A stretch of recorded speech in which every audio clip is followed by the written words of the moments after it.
Assalamualaikum warahmatullahi wabarakatuh. Waalaikumsalam. Innal hamdalillah nahmaduhu wa nasta'inuhu wa na'udzu billahi min syururi anfusina wa min sayyiati a'malina may yahdihillahu fala mudhillalah wa may yudlil fala hadiyalah. Asyhadu an la ilaha illallah wa asyhadu anna Muhammadar Rasulullah. Yang kami hormati dan yang kami muliakan pemirsa Tribuners dimanapun berada, khususnya yang beragama Islam. Semoga pada kesempatan pagi yang berbahagia ini, kita semua selalu diberikan oleh Allah kenikmatan kesehatan dan kelapangan atas segala urusan, baik di dunia ataupun di akhirat. Baik pemirsa Tribuners dimanapun berada, bersama saya Rahayu Pratiwi, berjumpa kembali dalam program Mutiara Islam Tribun Medan. Bersama Transitive Learning Society, Gerakan Total Produksi untuk Indonesia. Adapun tema kita pada pagi hari ini adalah menuju milenial yang total produksi. Sebelumnya, kita hari ini telah berhadir nih bersama pemateri yang luar biasa yang akan menyampaikan materi terkait dengan tema kita pagi ini, yakni pergerakan milenial total. Nah, kita sekarang sedang bersama Al-Ustadz Al-Mukarram Dr. Andes Muhammad Ilyas AR selaku pengurus Transitive Learning Society. Sebelumnya kita sapa-sapa dulu nih ya, apa kabar Ustadz? Alhamdulillah sehat walafiat. Alhamdulillah, boleh disapa juga pemirsa Tribunnya? Boleh. Silakan juga Ustadz disapa pemirsa Tribunnya. Assalamualaikum warahmatullahi taala wabarakatuh. Alhamdulillahirabbil alamin wassalatu wassalamu ala asrafil anbiya'i wal mursalin wa ala alihi wa sahbihi ajmain. Bapak-bapak, ibu-ibu, saudara-saudari sekalian, Tribuner yang saya muliakan. Alhamdulillah pada pagi yang cerah ini kita sama-sama telah dapat di studio di mana kita akan menyampaikan suatu pokok-pokok pikiran atau katakan untuk berdiskusi yang kaitannya untuk pada khususnya untuk generasi milenial yang sekarang ini cukup besar, jumlahnya cukup potensial, cukup bermanfaat. Maka dengan itu di sini kita coba untuk berdiskusi, untuk mengarahkan yang lebih baik lagi.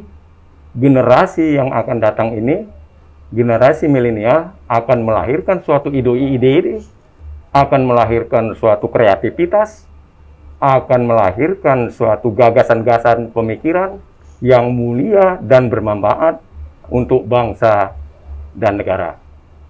Mudah-mudahan dengannya apa yang kita diskusikan nanti, kita semua dapat memahaminya, kita semua dapat melaksanakannya dalam rangka untuk kebaikan kita bersama. Amin ya Rabbal Alamin. Assalamualaikum warahmatullahi wabarakatuh. Waalaikumsalam warahmatullahi wabarakatuh. Luar biasa sekali. Gimana teman-teman Tribun, sudah tergugah? Tapi tidak selesai sampai di sini. Kita akan berdiskusi dan bertanya jawab. Tapi sebelum itu kita buka dulu masker ya Ustadz, agar kelihatan ganteng sama cantiknya nih pemirsa Tribuners. Tapi kita sudah terprotokoler dengan rapi, juga sudah vaksin, tadi juga sudah dicek suhu, jadi aman ya. Aman, dan kita juga jaga jarak ini.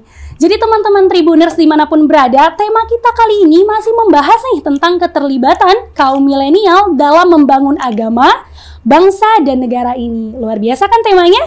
Di mana kaum milenial mempunyai peran penting yang sangat berperan bagi negara ini di masa yang akan datang. Bagaimana sih peran dan serta juga dari milenial pada zaman ini, khususnya untuk Indonesia sebagai kunci sukses yang bakal menjadikan kaum milenial dapat berperan serta berkontribusi pada perkembangan agama, bangsa, dan negara Indonesia yang kita cintai ini? Nah, kalau mau tahu tentang ulasannya, mari kita berdiskusi dengan Ustadz Ilyas pada hari ini terkait tema yang sudah saya bacakan di atas tadi. Nah, Ustadz, ada beberapa pertanyaan nih menjawab penasaran tentang tema tadi nih. Mungkin milenial di luar sana juga ingin tahu. Pertanyaan pertama nih Ustadz, bagaimana sih Ustadz memberikan pengertian atau pandangan dari Ustadz sendiri terkait kaum milenial dilihat dari sudut pandang keislaman yang modern serta tugas-tugasnya? Alhamdulillah, terima kasih Ayu yang telah memberikan suatu pertanyaan yang cukup baik dan punya nilai positif, akan saya coba untuk mengkaji dan membahasnya. Kaitan dengan milenial, itu sering kita dengar, sering kita mengetahui di mana-mana berbicara tentang masyarakat milenial yang masih usia muda, Betul. atau katakan pemuda. Iya, betul. Mereka-mereka ini hampir di semua sisi selalu ada. Iya, betul. Di masjid, di pasar, bahkan di warnet itu banyak orang itu. Nah, mereka ini berpositif, punya masa depan yang baik, punya masa depan yang cerah, punya keinginan dan motivasi yang kalau diarahkan, kalau memang positif, akan melahirkan suatu gagasan-gagasan positif yang berguna untuk masyarakat dan untuk dirinya sendiri. Dikhususkan lagi untuk agamanya. Oleh karena itu, kita Transitive Learning Society total produksi, kita akan mencoba untuk mengarahkan, untuk memberikan pokok-pokok pikiran kepada para milenial. Mungkin masyarakat kita semua sudah tahu apa itu yang dikatakan milenial. Tapi secara bahasannya mungkin ya berbeda-beda penafsiran dan kajian. Iya, betul. Yang pokok secara intinya itu sudah sama gitu. Ya, kami akan coba untuk menyampaikan bahwa sekarang ini kelompok milenial itu dikatakan juga kelompok Y. Iya. Artinya kelompok yang lahir belakangan ini gitu. Kira-kira tahun, ya usia-usia muda lah pada prinsipnya. Mereka itu punya pikiran, punya gagasan, punya kemauan, semangat dan motivasinya tinggi. Kalau udah keinginan sesuatu harus, dia harus. Iya. Kalau keinginan sesuatu harus sekolah, dia harus sekolah. Walaupun dengan apa adanya. Kalau dia harus bekerja. Tapi kalau salah-salah, dia pun bisa melenceng. Seperti ini sinilah kita harus melempangkan anak-anak kita, generasi kita, supaya jangan salah arah. Gitu ya, Ustaz. Sebab milenial ini kalau dibawa untuk baik bisa jadi baik. Betul. Kalau dibawa untuk orang bekerja, luar biasa. Oh iya, Fisik tenaganya. kuat, Betul. pikiran kuat, tahan banting. Oh iya, betul. Karena hujan nggak apa-apa. Tapi kalau dibawa untuk pula seni, ya akan melahirkan suatu ide yang bagus, seni yang bagus. Tapi kebalikannya, kalau dia udah keikut-ikutan gitu. Pertama tidak ikut, keikut-ikutan, ada yang mendorong, arus, gitu. terbawa arus. Dia bisa larut. Bisa jadi tukang mabuk. Bisa jadi yang sekarang ini yang paling kita takutkan terutama orang narkoba. Betul itu. Bahkan aparat undang pening. Ini bukan kemauan dia sendiri, dia terbawa arus. Bukan kemauan dia sendiri, dia terkontaminasi. Ada orang-orang, faktor lingkungan, faktor keadaan, itulah yang membawa. Tidak ada orang tua atau keluarga yang bercita-cita anak-anaknya itu untuk jadi itu. Tapi di lapangan kok bisa itu terjadi? Kehati-hatian orang tua lah. Peduli mengawasi anak-anaknya, peduli memperhatikan, peduli melihat apa yang dilakukan di luar dan di dalam. Betul itu. Terkadang generasi milenial ini mau pergi dia salaman sama kita, minta ongkos segala macam. Itu di rumah baik dan pergi pun baik juga. Di tengah jalan, di mana-mana dia terbawa rendo. Itu yang kita khawatirkan. Bukan anak kita cikal bakal yang jahat, tidak. Anak kita itu generasi yang baik, tapi karena lingkungan, istilah sekarang sikondar. Nah, sikondar ya. Situasi, kondisi daerah. Itulah bisa mewarnai dia mau jadi apa dia. Kalau sikondarnya bagus, Ibaratnya seperti taman. Di taman itu mau ditanam anggrek, jadilah anggrek yang bagus. Dijadikan bunga, bunga ros yang bagus. Kalaupun seandainya ada bunga tai ayam, mesti bagus juga namanya bunga. Betul itu. Yang rusaknya ini kan dibawa yang bukan-bukan tak macam mana. Inilah milenial. Orang tua, lingkungan, terutama pihak yang terkait. Kita nggak bisa salahkan milenial juga. Pendidikannya, ekonominya, kesempatan bekerja, lingkungan permainan, itu harus baik. Insya Allah ke depan, Indonesia akan maju. Indonesia akan diperhitungkan orang. Karena sekarang ini tingkat milenial ini bombing apa itu? Meledak gitu. Meledak ya. Meledak. Kondisinya meledak. Meledak ini cikal bakal yang baik yang diarahkan nanti akan melahirkan suatu generasi yang baik. Contoh 1928 itu Hari Sumpah Pemuda. Betul, yang betul. sekarang ini kita peringati Iya, pas hari ini. betul, pas hari ini. 1928. Itu kerjaan siapa Sumpah Pemuda itu biar tahu aja. Itu gawenya anak-anak muda. Muhammad Yamin masih muda. Betul. Soekarno masih muda. Bung Hatta masih muda. Juga W.R. Supratman masih muda. Mereka itu generasi muda. Jiwanya penuh cita-cita. Jiwanya penuh keyakinan. Menggebu-gebu. Menggebu-gebu. Jiwanya penuh dengan kebenaran dan keadilan. Kok ratusan tahun kita dijajah sama Belanda, sedangkan kita yang punya negara. Sepertinya kita jadi tamu di tanah air kita sendiri. Iya, betul, betul. Kita jadi kuli di negara kita sendiri. Feodalisme, apakah itu namanya Belanda, Betul. Inggris, Jepang. Kok mereka yang mengatur kita? Sifat pemuda itulah yang sadar di dalam hatinya. Bagaimana kita menerobos supaya Indonesia merdeka, supaya Indonesia bermartabat, supaya Indonesia diperhitungkan oleh negara-negara lain. Kumpullah pemuda-pemuda tadi, yang mereka itu dari berbagai daerah. Ada dari Jawa, ada dari Sumatera, ada dari Salebes, Irian, ada dari Kalimantan. Kumpul. Di situ pada umumnya manusia-manusia, milenial yang terdidik. Usianya mereka di atas 20, 24, 25. Dari situlah Sumpah Pemuda mereka berkumpul. Bagaimana cerita-cerita kalau kita zaman dulu itu kumpul aja payah. Betul itu. Karena pihak feodal, pihak kolonial itu selalu menghalang-halangi berbagai macam cara. Bagaimana Indonesia itu supaya tidak bersatu? Kumpul aja udah curiga ya. Belum lagi ada bahasan. Iya, betul itu. Belum lagi cerita politik. Kumpul aja udah curiga. Pihak pemerintah Hindia Belanda. Jadi rupanya dengan semangat milenial, dengan sifat pemuda, mereka-mereka itu macam Muhammad Yamin, Soekarno muda, Hatta yang masih muda dulu, kumpul lah. Bagaimana kalau kita adakan Sumpah Pemuda? Mereka itu ayo, boleh-boleh aja, kita kumpulkan seluruh Indonesia.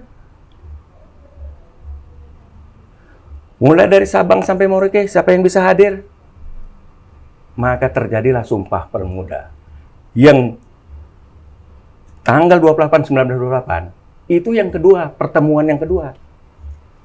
Sebelumnya itu, mereka udah kumpul juga. Tapi belum memutuskan suatu keputusan yang akurat, yang definitif, yang kira-kira cocok. Udah kumpul juga. Diilhami kenapa? Dari mana? Lahirnya Bung Tomo. Apa ini? Budi Utomo ya? Budi Utomo. Iya, Budi Utomo. Budi Utomo itu cikal bakal suatu organisasi pemuda yang pertama dibentuk oleh, kalau nggak salah, Wahidin Sudirohusodo. Dibentuklah Budi Utomo. Itulah cikal bakal pemuda. Usianya muda. Sehingga dari situ terbukalah pikiran para pemuda, para milenial. Kita pun kalau gitu kumpul lah. Kita usahakanlah supaya pandai-pandai kita lah akal. Macam mana menghadapi kolonial. Kita bilang cerita budaya untuk kumpul ini. Kita bilang cerita paguyuban dan lain sebagainya. Padahal mau membicarakan momentum yang sangat baik. Wah, luar biasa. Jadi, pada tanggal 27, pada tanggal 1928, itu rapatnya mulai dari tanggal 27 sampai tanggal 28, 2 hari. Cuma 2 hari ya? 2 hari di Batavia. Keputusan finalnya di tanggal 28. Mulai rapatnya tanggal 27 di Batavia. Lahirlah suatu momentum. Tidak panjang cerita, bukan satu folio, tidak. Cuma 3 inti aja. Apa itu? Bertanah air satu. Itu poin pertama ya? Poin pertama. Intinya itulah. Tanah air Indonesia. Berbangsa satu. Bangsa Indonesia. Yang ketiga, berbahasa satu, bahasa Indonesia. Kenapa itu harus dirumuskan dalam satu? Kita ini beratus bahasa, beratus suku bangsa, beberapa agama ada di sini, dipersatukan dengan 3 momentum itu, 3 definisi itu, 3 keputusan itu, luar biasa. Dengan adanya situ terbangunlah gejolak jiwa, kita harus bersatu. Udah lain pemikiran, kita harus merdeka, kita harus hidup bermartabat, kita harus sekolah. Bangsa Indonesia harus sekolah semua, tidak ada pilih kasih. Kalau dulu sekolahnya tengok-tengok, anak priayi, anak orang kaya, anak ningrat, anak kebiasaan, tidak. Kan sedih, jadi sedikit orang pintar. Kalau beda sama sekarang nih, dari situlah mereka satu momentum, dengan situ lahirlah politik-politik praktik secara diam-diam. Belanda nggak bodoh, dipantau terus segala kegiatan-kegiatan pemuda tadi. Karena apa? Pemuda tidak gentar, pemuda tidak takut, tetap dikerjakan terus walaupun dibayang-bayangi Belanda. Contohnya, Soekarno pernah dibuang ke Sukabumi, Sukamiskin, betul. Pernah dibuang ke Flores, pernah buang di Bengkulu. Kenapa?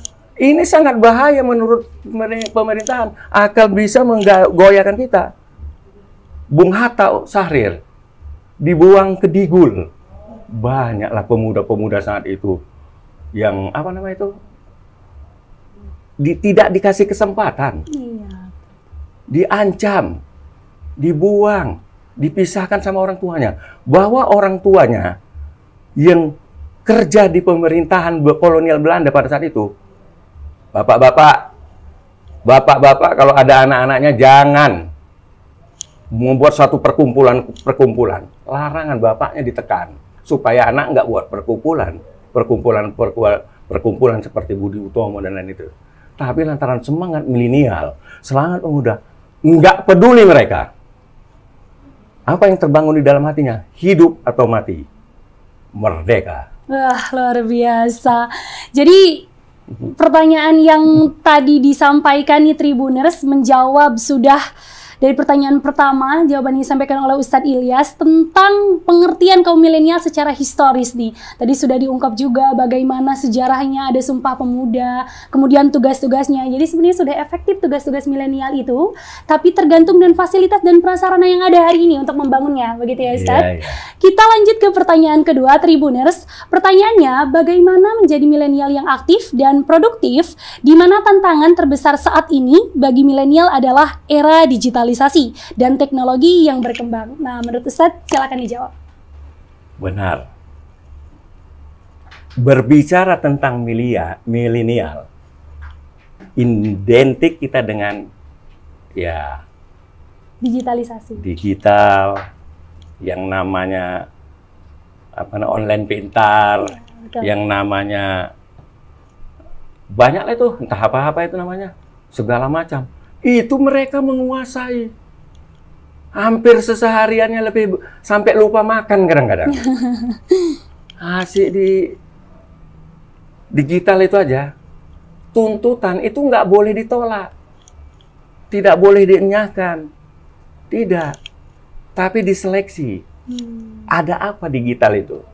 Ada apa di media sosial itu, medsos. atau di HP dan lain-lain segalanya. Tidak boleh dienyakan. Kalau dienyakan, kita ketinggalan. Di situ ilmu pengetahuan. Di situ ada ceramah agama. Di situ ada cerita kuliner. Di situ ada cerita sejarah. Di situ ada cerita olahraga. Ada di situ cerita dunia luas. Di situ ada segala apalah. Bahkan yang nggak bagus pun ada di situ. Jadi itulah yang kita wanti-wanti. Bagaimana anak kita menanamkan suatu keyakinan kepada anak-anak kita.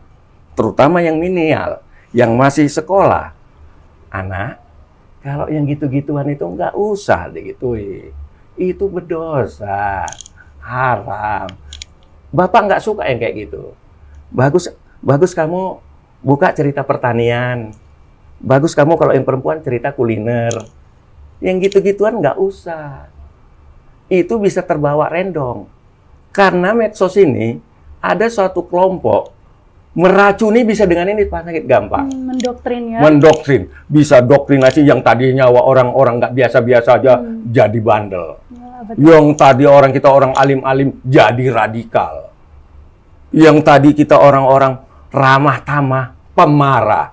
Betul. Yang tadi kita selalu yang diajarkan Nabi kita, kasih sayang, sopan santun, kan positif itu. Iya, betul. Bisa jadi karena itu tontonannya dengan pandainya orang yang meramu cerita di situ, jadi dia larut, sangat berbahaya. Itulah yang kita harapkan.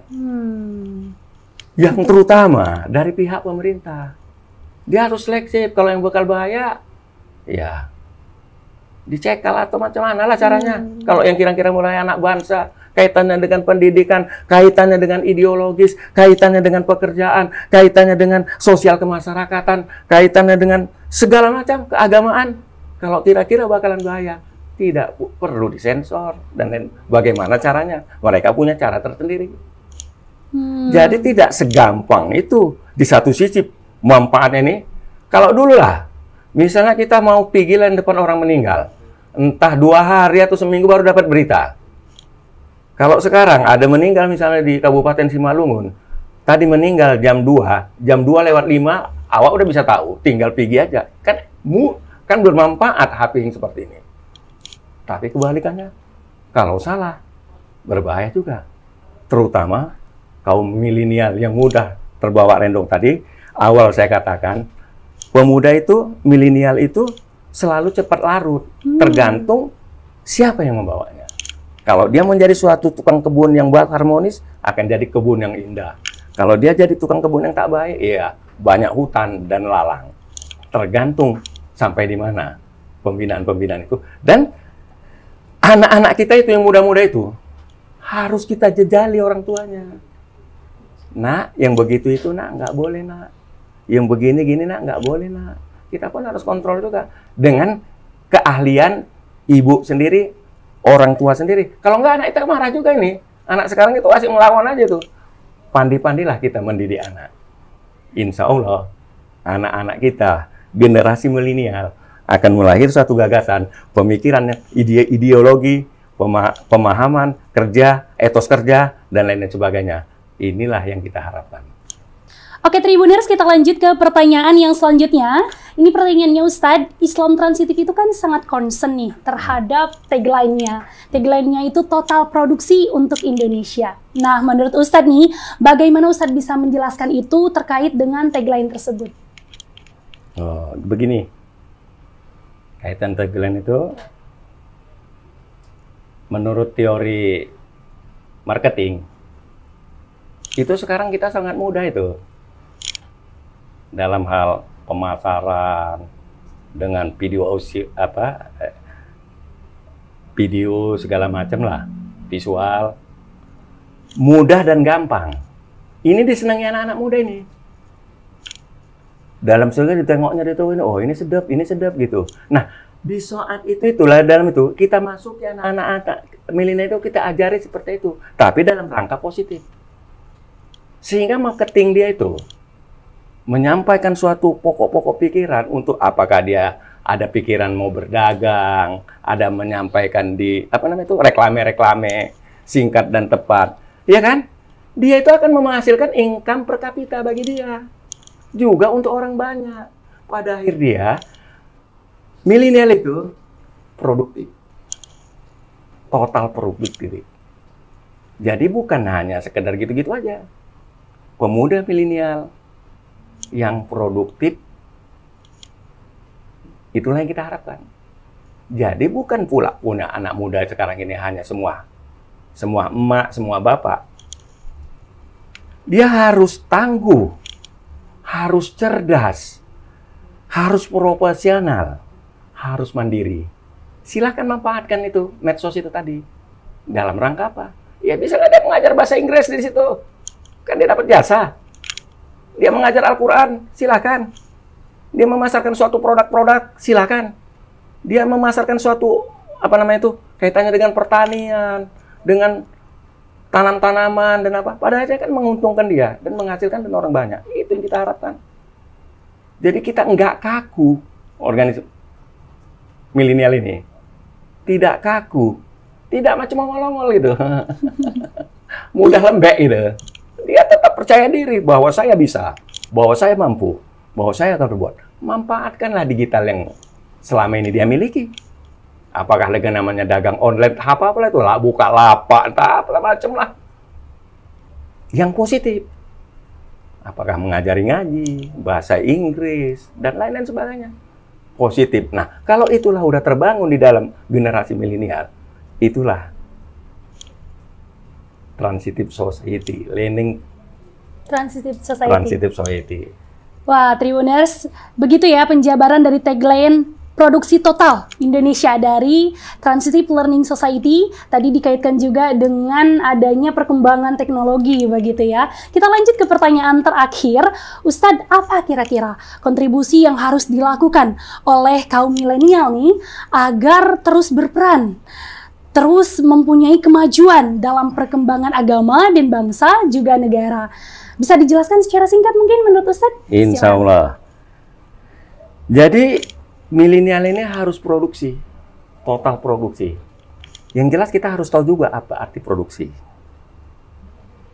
Produksi itu adalah proses menghasilkan suatu barang atau suatu jasa. Definisi secara umum.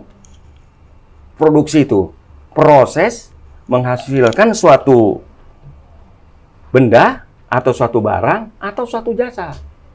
Jasa ini kalau diuraikan banyak lagi, jasa mengajar, jasa ini, ya kan. Barang itu. Kenapa? Karena Indonesia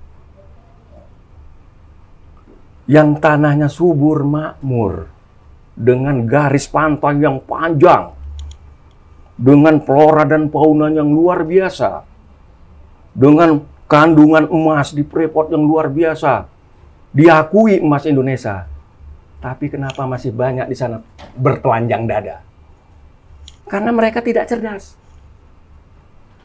Tapi kalau milenial ini nanti udah maju, barang yang ada di Indonesia untuk Indonesia. Milenial untuk akan datang mampu membuat atau memasarkan dan segala macam lah apa ini nih. Karena mulai dari Indonesia ini luar biasa indahnya. Mulai di atas pegunungan, panoramanya indah kita lihat. SDM-nya ya. Begitu juga di dalam lautan, bisa juga kita lihat pemandangan yang indah, ikan. Beratus macam ikan itu. Itulah Indonesia anugerah dari Tuhan. Tapi kenapa kita susah? Karena kita ini SDM kita kurang. Jadi generasi produksi itu dua aja yang perlu dikembangkan. Pertama, SDA, sumber daya alam. Sumber daya alam. Berlimpah dua, tambangnya, apa-apa, tumbuh-tumbuhan, tanaman keras, palawija, semua ada. Yang kedua, SDM. SDM. Sumber daya manusia. Ini terkaitan dengan masalah pendidikan. Oh iya, betul. Terkait masalah kecerdasan. Terkait masalah penelitian. Terkait masalah pemberdayaan. Dan praktek training itu harus diadakan.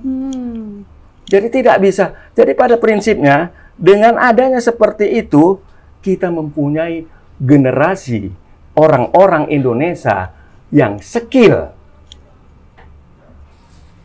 dalam bekerja. Yang mempunyai kemampuan Oh, punya mumpuni, kekuatan gitu luar ya. biasa. Skill artinya tenaga terdidik. Yang kedua, bisa juga tenaga yang terlatih. Oh iya. Itulah training-training. Praktek ini. Yang kedua, yang ketiga, ada juga yang skillnya terdidik tidak, terlatih pun tidak. Ini kelompok yang ketiga, ini berbahaya. Kalau pergi ke luar negeri, itulah jadi menjadikan kita Jadi penyampingan gitu ya, Ustaz? Iya.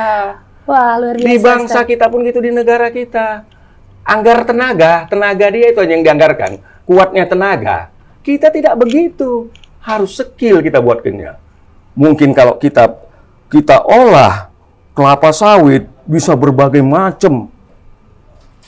Bisa dibuat ini, bisa dibuat ini, bisa dimuat ini. Kalau hanya tenaga ya sawitnya doang dong. Betul. Jadi intinya kolaborasi antara sumber daya manusia dan Sumber daya alam. manusia. Makanya terutama kepada generasi muda, pembelajaran yang bagus. Pembelajaran Pendidikan yang bagus. Pendidikan yang bagus. Juga jangan lupa mentalitas kita pun harus bagus. Mentalitas Itu yang utama. bagus. Pada akhirnya apa yang dikerjakan itu benar. Kalau dia berdasarkan ketuhanan, dia tiap berbuat itu ya karena Allah. Betul. Akibatnya nggak nyala. Uang segudang di situ pun nggak habis dibuatnya, nggak bakalan mau dia. Oh, bukan punya saya ini. Saya bekerja sesuai dengan profesi yang saya kerjakan. Masya Kan Allah. indah Indonesia kalau begitu. Indah Indonesia jika begitu. Demikian Tribuners pembicaraan kita pada pagi hari ini. Luar biasa Ustadz Muhammad Ilyas AR selaku pengurus Transitive Learning Society. Terima kasih banyak Ustadz. Ya, Luar biasa alhamdulillah. ilmu yang kita dapatkan pada hari ini. Semoga apa saja yang menjadi jawaban dari diskusi bersama Ustadz dapat menjadi pandangan dan intisari yang dapat kita jadikan sebagai referensi dalam kehidupan kita sehari-hari. Semoga bermanfaat untuk kita semua Tribuners. Selalu ikuti terus program digital Tribun Medan, bantu like, share, dan komen sosial media kami.